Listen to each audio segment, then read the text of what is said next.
Hi students, ഇന്നത്തെ വീഡിയോയിൽ നമ്മൾ ഡിസ്കസ് ചെയ്യാൻ പോകുന്നത് ഡൊമെയിൻ മോഡലിംഗ് എന്ന ടോപ്പിക്കിനെ കുറിച്ചാണ്. ഡൊമെയിൻ മോഡലിംഗ് എന്ന് പറയുമ്പോൾ ഇപ്പോൾ ഒരു സ്പെസിഫിക് ഡൊമെയിനിലുള്ള നോളജ് റെപ്രസെൻറ്റേഷൻ്റെ ആപ്ലിക്കേഷനെ പറ്റി സ്റ്റഡി ചെയ്യുകയും അതിനെ പെർഫോം ചെയ്യുകയും ചെയ്യുന്നതാണ് ഡൊമെയിൻ മോഡലിംഗ് എന്ന ഫീൽഡ് എന്ന് പറയുന്നത്. അപ്പോൾ ഡൊമെയിൻ മോഡലിംഗ് എന്ന് പറയുന്നൊരു ഫീൽഡാണ്. ഇതിൻ്റെ അകത്ത് application of knowledge representation to specific domain അതിനെപ്പറ്റി സ്റ്റഡി ചെയ്യുകയും പെർഫോം ചെയ്യുകയും ചെയ്യുന്നു.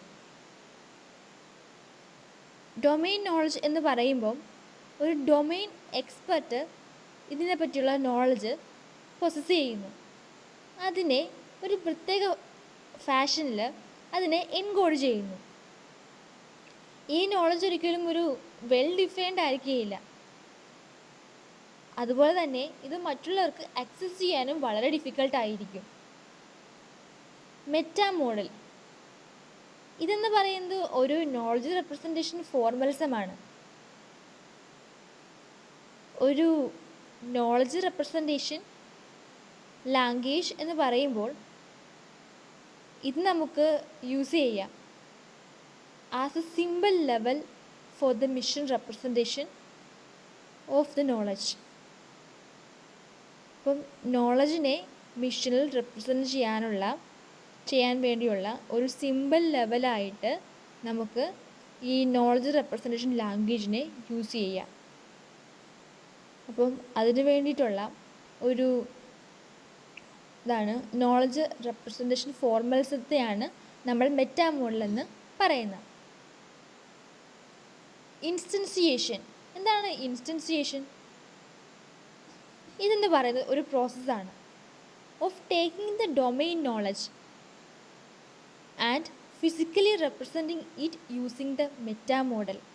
അപ്പോൾ ഇതെന്ന് പറഞ്ഞാൽ ഒരു പർട്ടിക്കുലർ ഡൊമെയിനിലുള്ള നോളജ് എടുത്തിട്ട് ഇതിനെ മെറ്റാ മോഡലിൽ ഫിസിക്കലി റെപ്രസെൻറ്റ് ചെയ്യുന്നു. ഈ പ്രോസസ്സിനെ നമ്മൾ ചില സമയങ്ങളിൽ നോളജ് അക്വിസിഷൻ എന്നും വിളിക്കാം. Domain model refers to the knowledge base that results from the instantiation. അപ്പം ഈ ഡൊമെയിൻ മോഡലിനെ നമുക്ക് ഒരു നോളജ് ബേസ് ആണെന്ന് നമുക്കിതിനെ പറയാം. ഇതെന്ന് പറയുന്നത് ഒരു ഇൻസ്റ്റൻസിയേഷനിൽ നിന്നാണ് ഇത് ക്രിയേറ്റ് ആകുന്നത്. ഓപ്പറേഷണൽ ഗോൾസിൽ നമ്മൾ ഇതിലുള്ള ഓപ്പറേഷണൽ ഗോൾസിൽ നമ്മൾ ഫോർമലി റെപ്രസെൻറ്റ് ചെയ്യാറില്ല, but refer to the reason the domain model was built and what it will be used.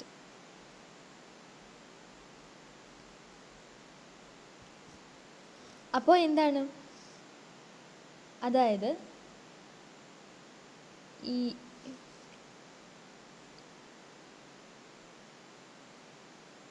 Domain model എന്ന് പറയുന്നത് നോളജ് ബേസിനെ റിഫർ ചെയ്യുന്നു. അപ്പോൾ ഇൻസ്റ്റൻസിയേഷൻ്റെ ഫലമായിട്ട് നോളജ് ബേസ് ക്രിയേറ്റ് ആകുന്നു. ഈ നോളജ് ബേസിനെ നമുക്ക് ഡൊമെയിൻ മോഡൽ എന്ന് പറയാം. ഇനി ഓപ്പറേഷണൽ ഗോൾസ് എന്ന് പറയുമ്പം ഇത് ഫോർമലി ആയിരിക്കുകയില്ല റെപ്രസെൻറ്റ് ചെയ്യുന്നത്. ഇതെന്ന് പറയുന്നത് ഒരു ഡൊമെയിൻ മോഡൽ എന്തിനാണ് ബിൽഡ് ചെയ്തത്, അത് എങ്ങനെ യൂസ് ചെയ്യുന്നു എന്നുള്ള റീസണൊക്കെയാണ് ഇവിടെ റിഫർ ചെയ്യുന്നത്. അടുത്ത് നമ്മൾ പഠിക്കാൻ പോകുന്നത് ഇതിന് സബ് ടോപ്പിക് ആയിട്ടുള്ള ഓണ്ടോളജിക്കൽ അനാലിസിസിനെ പറ്റിയിട്ടാണ്. അപ്പോൾ ഡൊമെയിൻ മോഡലിങ്ങിൻ്റെ പ്രീഡൊമിനൻ്റ് മെത്തഡോളജി ക്ലിയർലി ഇൻഡിക്കേറ്റ് ചെയ്യുന്നുണ്ട് ഈ മോഡലിനെ ഇൻസ്റ്റൻഷിയേഷൻ ചെയ്യുന്നത് ടൈം കൺസ്യൂമിങ് ആയിട്ടുള്ള ഒരു പാർട്ടാണെന്ന്. അപ്പോൾ ഇങ്ങനെ ഇൻസ്റ്റൻസിയേഷൻ ചെയ്യുന്നതിലുള്ള ഇമ്പോർട്ടൻ്റ് ആയിട്ടുള്ള പാർട്ടെന്ന് പറയുന്നത് ഓൺടോളജിക്കൽ അനാലിസിസ് ആണ്. അപ്പോൾ ഇൻസ്റ്റൻസിയേഷനിലെ ഏറ്റവും ഇമ്പോർട്ടൻ്റ് ആയിട്ടൊരു പാർട്ടാണ് ഓൺടോളജിക്കൽ അനാലിസിസ്. ഓൺടോളജീസ് എന്ന് പറഞ്ഞ for general taxonomies of objects are abundant and there seem to be clear guidelines for developing new ones. Ontology എന്ന വേർഡ് കൊണ്ട് അർത്ഥമാക്കുന്നത് സ്റ്റേറ്റ് ഓഫ് ബീയിങ് എന്നതിനെ പറ്റി സ്റ്റഡി നടത്തുക എന്നതാണ്.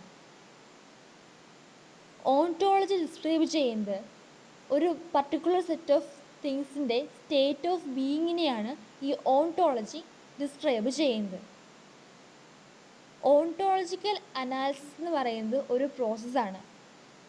മോഡലിൻ്റെ പാർട്ടിനെ ഡിഫൈൻ ചെയ്യുന്ന ഒരു പ്രോസസ്സിനെയാണ് നമുക്ക് ഓണ്ടോളജിക്കൽ അനാലിസിസ് എന്ന് വിളിക്കാം. ഡിസ്കോഴ്സ് റെപ്രസെൻറ്റേഷൻ തിയറി അടുത്ത നമ്മൾ പഠിക്കാൻ പോകുന്ന ടോപ്പിക്കാണ് ഡിസ്കോഴ്സ് റെപ്രസെൻറ്റേഷൻ തിയറി. ഇതും ഡൊമെയിൻ മോഡലിങ്ങിൻ്റെ ഒരു സബ് ടോപ്പിക്കാണ്. അപ്പോൾ ഈ കാംസിൻ്റെ ഈ DRT ഡിസ്കോഴ്സ് റെപ്രസെൻറ്റേഷൻ തിയറി എന്ന് പറയുന്നത് ആറ്റോമിക് വേരിയബിൾ റെപ്രസെൻറ്റേഷൻ തിയറിയെ ബേസ് ചെയ്തിട്ടുള്ളതാണ്. അപ്പോൾ ഈ DRT നമുക്ക് നാച്ചുറൽ ലാംഗ്വേജ് ഡിസ്കോഴ്സ് ആയിട്ട് റെപ്രസെൻറ്റ് ചെയ്യാൻ ഈ DRT നമ്മളെ സഹായിക്കുന്നു നോളജിനെയൊക്കെ. അപ്പോൾ ഡിസ്കോഴ്സ് റെപ്രസെൻറ്റേഷൻ സ്ട്രക്ചറിൽ മെയിൻലി 2 പാർട്സ് ആണ് ഉള്ളത്. ആദ്യത്തെന്ന് പറയുന്നത് കുറേ സെറ്റ് ഓഫ് ഡിസ്കോഴ്സ് മാർക്കേഴ്സ് ആണ്. സെറ്റ് ഓഫ് ഡിസ്കോഴ്സ് മാർക്കേഴ്സ് ഇത് ഉപയോഗിച്ച് ഒബ്ജക്റ്റിനെ റെപ്രസെൻറ്റ് ചെയ്യുന്നു. ഇത് ഡിസ്കോഴ്സിൽ ഇൻട്രൊഡ്യൂസ് ചെയ്തിട്ടുണ്ട്. പിന്നെ അതിൻ്റെ കൂടെയുള്ള രണ്ടാമത്തെ പാർട്ട് എന്ന് പറയുന്നത് ആ ഒബ്ജക്റ്റിൽ അപ്ലൈ ചെയ്യാൻ പോകുന്ന കണ്ടീഷൻസ് ആണ്. ഇപ്പം DRS എന്ന് പറയുമ്പോൾ എന്താ, ഡിസ്കോഴ്സ് റെപ്രസെൻറ്റേഷൻ സ്ട്രക്ചർ. അപ്പോൾ ഇത് നമ്മൾ ഒരു ബോക്സിലാണ് നമ്മൾ ഇത് എഴുതുന്നത്. അപ്പോൾ ഒരു ബോക്സിൽ ഏറ്റവും 2 പാർട്ടായിട്ടുണ്ട്, അപ്പർ പാർട്ടും ഉണ്ട് ലോവർ പാർട്ടും ഉണ്ട്. അപ്പർ പാർട്ടിൽ നമ്മൾ ഇപ്പോൾ പറഞ്ഞ ഡിസ്കോഴ്സ് മാർക്കേഴ്സാണ് എഴുതുന്നത്. അതുപോലെ ആ ഒബ്ജക്റ്റിനെ മേൽ വരുന്ന കണ്ടീഷൻസ് ഉണ്ടല്ലോ അതിനെയായിരിക്കും നമ്മൾ ആ ബോക്സിലെ ലോവർ പാർട്ടിൽ എഴുതുന്നത്. ഇപ്പോൾ ഒരു സ്റ്റേറ്റ്മെൻറ്റ് എ മാൻ വാക്സ്, ഇവിടെ ആ വ്യക്തിയെ നമ്മൾ എക്സ് കൊണ്ട് ഡിനോട്ട് ചെയ്യുന്നു. ആരെയാണോ ആ സൂചിപ്പിക്കാൻ വേണ്ടി എക്സ് കൊണ്ട് ഡിനോട്ട് ചെയ്യുന്നു. എന്നിട്ട് മാൻ വോക്ക്, മാൻ ബ്രാക്കറ്റിൻ്റെ അകത്ത് എക്സ്, വാക്ക് ബ്രാക്കറ്റിൻ്റെ അകത്ത് എക്സ്. ഇങ്ങനെയാണ് നമ്മൾ ഡിസ്കോഴ്സ് റെപ്രസെൻറ്റേഷൻ തിയറിയിൽ സ്ട്രക്ചർ, ഡിസ്കോഴ്സ് റെപ്രസെൻറ്റേഷൻ സ്ട്രക്ചർ എന്ന് പറയുന്നത് ഇങ്ങനെയാണ്. അപ്പോൾ ഈ പറയുന്ന എക്സാമ്പിൾ കണ്ടീഷണൽസിനെ ഡീൽ ചെയ്യുന്നു. And determined every it is represented as A relation between 2 DRDS. അപ്പോൾ നമ്മൾ ഇപ്പോൾ പഠിച്ച എക്സാമ്പിൾ, അതായത് എ മാൻ വാക്സ് എന്ന് പറയുന്നത് ഒരു ഡിസ്കോഴ്സ് സ്ട്രക്ചറാണ്. ഇനി 2 ഡിസ്കോഴ്സ് സ്ട്രക്ചർ എങ്ങനെ റെപ്രസെൻറ്റ് ചെയ്യാമെന്നാണ് നമ്മൾ പഠിക്കാൻ പോകണം. അതാണ് പറയുന്നത് ഈ അപ്പോൾ അടുത്ത വരുന്ന ഈ എക്സാമ്പിളിൽ കണ്ടീഷണൽസും ഉണ്ട്, അതുപോലെ തന്നെ ഡിറ്റർമിനൻ്റ് ആയിട്ടുള്ള എവരിയും ഇവിടെ യൂസ് ചെയ്യുന്നുണ്ട്. മാത്രമല്ല 2 ഡിസ്കോഴ്സ് റെപ്രസെൻറ്റേറ്റീവ് സ്ട്രക്ചർ തമ്മിൽ എങ്ങനെ നമുക്ക് അവയുടെ റിലേഷൻ റെപ്രസെൻറ്റ് ചെയ്യാമെന്നും ഇവിടെ പറയുന്നുണ്ട്. ഇപ്പോൾ നമ്മുടെ ഇവിടുത്തെ എക്സാമ്പിളാണ് every man loves A woman. ഇവിടെ എവരി മാൻ എന്ന് പറയുന്നത് ഒരു ഡിസ്കോഴ്സിലാണ് ആയിട്ട് റെപ്രസെൻറ്റ് ചെയ്തു. ഇനി വുമൺ ലവ് എന്ന് പറയുന്നത് മറ്റൊരു ഡിസ്കോഴ്സിലായിട്ട് റെപ്രസെൻറ്റ് ചെയ്തു. എന്നിട്ട് അവയുടെ റിലേഷൻ കാണിക്കാൻ വേണ്ടിയിട്ട് ഒരു കണ്ടീഷണൽ ഒരു ആരോ കണ്ടില്ലേ, അതും കൊടുത്തു. നമ്മളിപ്പോൾ ഡിസ്കോഴ്സ് റെപ്രസെൻറ്റേഷൻ സ്ട്രക്ചറിലൂടെ റെപ്രസെൻറ്റ് ചെയ്തു. ഇനി ഇത് എങ്ങനെയാണ് നമ്മൾ നമ്മുടെ സിസ്റ്റത്തിൽ ഇൻറ്റർപ്രറ്റ് ചെയ്യുന്നതെന്ന് പറയാം. ഒരു DRS, അതിൽ D എന്ന് പറയുന്നത് ഒരു M എന്ന് പറയുന്നൊരു പർട്ടിക്കുലർ മോഡലിൽ അത് ട്രൂ ആകണമെങ്കിൽ there exists a binding B. അവിടെ B എന്ന് പറയുന്ന ഒരു ബൈൻഡിങ് അവിടെ ഉണ്ടായിരിക്കണം. which assigns each discourse marker in the top part of D to the individuals in the M. അതായത് നമ്മുടെ ഡിസ്കോഴ്സ് റെപ്രസെൻറ്റേഷൻ സ്ട്രക്ചറിലുള്ള ടോപ്പ് പാർട്ടിൽ ഉണ്ടല്ലോ, പാർട്ടിലുള്ള ഡിസ്കോഴ്സ് മാർക്കർ ഉണ്ടല്ലോ, നമ്മൾ എക്സ് വൈ എന്നൊക്കെ എഴുതിയ ഡിസ്കോഴ്സ് മാർക്കർ, അതെന്ന് പറയുന്നത് എന്ന് പറയുന്ന എമ്മിലെ ഓരോ ഇൻഡിവിജ്വൽസുമായിട്ട് അസൈൻ ചെയ്യണം. അപ്പോൾ എന്താ പറയുന്നത്, there exist a binding B which assigns each discourse marker in the top part of D. ഡിയുടെ ടോപ്പ് പാർട്ടിലുള്ള ഓരോ ഡിസ്കോഴ്സറുമായിട്ട് എം എന്ന് പറയുന്ന മോഡലിലെ ഇൻഡിവിജ്വൽസ് അവിടെ അസൈൻ ചെയ്യണം.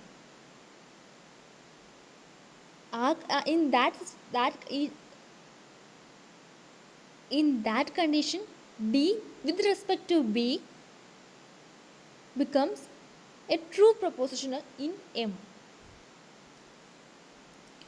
ഈ എല്ലാ ബിയുടെ ബൈൻഡിങ്സിൻ്റെയും കേസിൽ ഈ കണ്ടീഷൻ ഡിഫൈൻ ചെയ്യുന്നത് ട്രൂ ആകണമെങ്കിൽ മോഡൽ എമ്മിൻ്റെ left D R S true ആയിരിക്കണം. There exists B, an extension of B, for just those markers introduced in the right hand DRS, which makes right hand DRS true in M. അപ്പോൾ last പറഞ്ഞ കാര്യങ്ങൾ ചുരുക്കി പറയാനാണെങ്കിൽ, ഇപ്പം discourse representation സ്ട്രക്ചറിൽ ഇവിടെ ഇപ്പോൾ 2 ഡിസ്കോഴ്സ് റെപ്രസെൻറ്റേഷൻ സ്ട്രക്ചറുണ്ട്. അപ്പം അവ രണ്ടും കൂടെ ഒരുമിച്ച് അവയുടെ റിലേഷൻ കാണിച്ചുകൊണ്ട് എങ്ങനെ റെപ്രസെൻറ്റ് ചെയ്യാമെന്നാണ് നമ്മൾ every man loves A woman എന്ന എക്സാമ്പിളിലൂടെ നമ്മൾ എക്സ്പ്ലെയിൻ ചെയ്യാൻ ശ്രമിച്ചത്. അപ്പോൾ ഇത് എങ്ങനെയാണ് ഇൻ്റർപ്രറ്റ് ചെയ്യുന്നത് എന്നാണ് പിന്നെ നമ്മൾ ഡിഫൈൻ ചെയ്തത്. അതായത് ഡി എന്ന് പറയുന്ന നമ്മുടെ ഡിസ്കോഴ്സ് റെപ്രസെൻറ്റേഷൻ സ്ട്രക്ചർ നമുക്ക് കൺസിഡർ ചെയ്യാം. അപ്പം എം എന്ന് പറയുന്നത് നമ്മുടെ മോഡലാണ്. അപ്പോൾ ബി എന്ന് പറയുന്ന ഒരു ബൈൻഡിങ് ഇവിടെ എക്സിസ്റ്റ് ചെയ്യുന്നുണ്ട്. അപ്പോൾ ബി എന്ന് പറയുന്ന ബൈൻഡിങ് നടന്നെന്ന് പറയുമ്പം ഈ ഓരോ ഡിസ്കോഴ്സ് സ്ട്രക്ചറിലെയും ഡിസ്കോഴ്സ് ഏറ്റവും പൊക്കത്തുള്ള ആ പാർട്ടിലെ എക്സ് വൈ എന്നൊക്കെ പറയുന്ന അതിനാണ് നമ്മൾ ഡിസ്കോഴ്സ് മാർക്കർ എന്ന് പറയുന്നത്. അപ്പോൾ അതിനെ മോഡലിലുള്ള ഓരോ ഇൻഡിവിജ്വൽസും ആയിട്ട് അതിനെ അസൈൻ ചെയ്യുന്നു. സച്ച് ദാറ്റ് ഈ ഡിയുടെ ഓരോ കണ്ടീഷൻസിലും വിത്ത് റെസ്പെക്ട് ടു ബി ഇത് ഒരു എമ്മിൽ ഒരു ട്രൂ പ്രൊപ്പോസിഷൻ ഇത് ആയിരിക്കണം. ഇനി എ ഒരു കണ്ടീഷൻ സിമ്പിൾ ഉണ്ട്, അത് ട്രൂ ആകണമെങ്കിൽ for all bindings of B that makes left D R S true in M. അപ്പോൾ ഇത് ബിയുടെ എല്ലാ ബൈൻഡിങ്സിലും ഇത് ട്രൂ ആകണമെങ്കിൽ, അല്ലെങ്കിൽ ട്രൂ ആയെന്ന് പറയുകയാണെങ്കിൽ അതിനർത്ഥം നമ്മുടെ മോഡലിലെ ലെഫ്റ്റ് ഡി ആർ എസ് ഇല്ലേ അത് ട്രൂ ആണെന്നാണ്. For their exist B. ഇനി എക്സ്റ്റൻഷൻ ഓഫ് ബി എന്ന് പറയുമ്പോൾ എന്താ, ഫോർ ജസ്റ്റ് ദോസ് മാർക്കേഴ്സ്. ഇപ്പം റൈറ്റ് സൈഡിലും ഉള്ള ഒരു ഡിസ്ക്രീറ്റ് റെപ്രസെൻറ്റ് സ്ട്രക്ചർ റൈറ്റ് സൈഡിലുള്ളത്, അപ്പോൾ ആ റൈറ്റ് ഹാൻഡ് സൈഡിലുള്ള ആ ഡി ആർ എസും ആ മോഡലിൽ അത് ട്രൂ ആയിരിക്കും. അപ്പോൾ നമ്മൾ പഠിച്ചത് ഡൊമെയിൻ മോഡലിംഗ് എന്ന് പറഞ്ഞൊരു കൺസെപ്റ്റാണ്. ശരി, നമ്മൾ നേരത്തെ പഠിച്ച കൺസെപ്റ്റിനേക്കാൾ ഇച്ചിരി ഒരു കോംപ്ലിക്കേറ്റഡ് പോലെ തോന്നിക്കുന്ന ഒരു ടൈപ്പ് സബ്ജക്റ്റ് ഒരു ടോപ്പിക്കാണിത്. എല്ലാവർക്കും ഏകദേശം ഈ ടോപ്പിക്കിനെ പറ്റിയൊരു ഐഡിയ ലഭിച്ചെന്ന് ഞാൻ വിശ്വസിക്കുന്നു. Okay, thank you.